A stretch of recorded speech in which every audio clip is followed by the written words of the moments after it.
Butterfly and the Moth.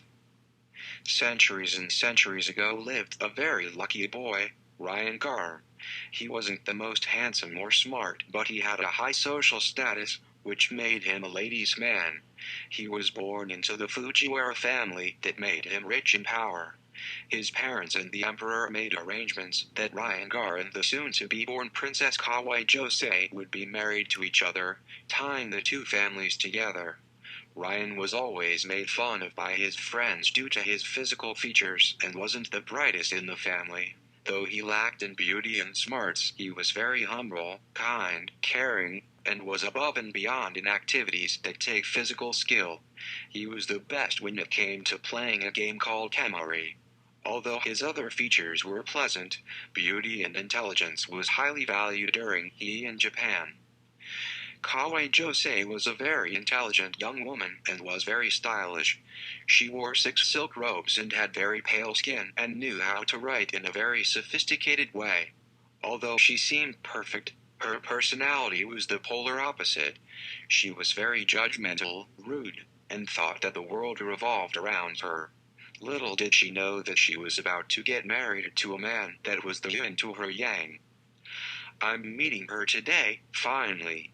It's been 16 years since the marriage was first planned. Now I'm 18 and Kawai is 16. I hope I will like her and she would reciprocate. Ryan thought to himself, as he got ready for the meeting with Kawai.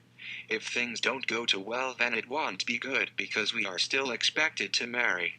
If that happens, what should I do? He asks his servant.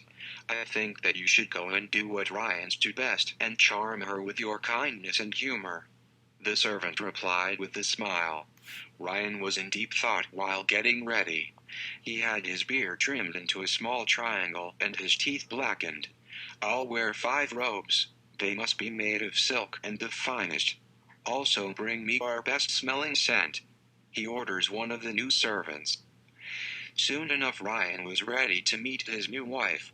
He climbed into his carriage and sat in the small hut for 20 minutes. In the meantime he wrote Kawai a tanka. Ryan soon arrived and met Kawai. She was nice at first but soon revealed her real self. Once they began talking over some tea and small treats, she began to show signs of boredom and annoyance. Kawai, if you don't mind me asking, how do you feel about the arranged marriage? Ryan asked Kawai with caution. Okay, I don't really like you. I've gotten your poems and messages, but your writing is horrible and childish. You aren't exactly the most handsome man I've seen and I never wanted to have an arranged marriage. Kawai said with no hesitation. Oh, I see. Ryan paused and was in thought. I am not offended but will take your brutal comments as tips. I say we break off this marriage and find someone on our own. Sayonara Kawai, sayonara, was the last thing Ryan said, and he got up and left Kawai alone. Later Ryan took into consideration what Kawai said about him and decided to change a few things about him. He made sure he looked very stylish when leaving his home and he worked on his penmanship and what he wrote about.